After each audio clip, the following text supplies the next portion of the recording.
Are Christians supposed to just pray away anxiety? So I'm going to be careful when I talk about this because I have a lot of reverence for the Word of God, and I know that we are not to be afraid, and prayer should be, where it is for me, the first place that I go, or when I'm in my right state of mind, it's the first place that I go when I can recognize that I'm trying to over control something myself. But I want to answer the question as to how someone can pray about something and yet still feel anxious, because a lot of times people will feel discouraged. Like, I've prayed about this. What's wrong? Am I not praying about it the right way? Have I not really released it to the Lord? Or they'll feel judgment from other people that maybe say, well, maybe you just haven't prayed enough about this. And so I just want to clear the confusion here, because even people that have a very strong faith and are praying about an issue still have the nervous system imprint of chronic stress or trauma.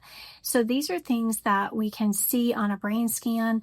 We know that when someone has, for instance, a lot of hypervigilance before the age of 10, they will have an alarm system in their brain that's more easily activated. And so that isn't a matter of character or lack of faith, but it is wired in the nervous system, and it can change. God is faithful, and we get a new set of neurons every day. His mercies are new every morning. But that doesn't mean that we don't sometimes have to address a physiological issue. So when one of my children are hurting, or when I am hurting, I definitely pray as the first place to go. But then I also seek out resources, because I know God also reveals his work through what he allows other people to learn. And I know that science, the things that really work in science, are ones that work because they're congruent with his word and how he has designed our brains and bodies.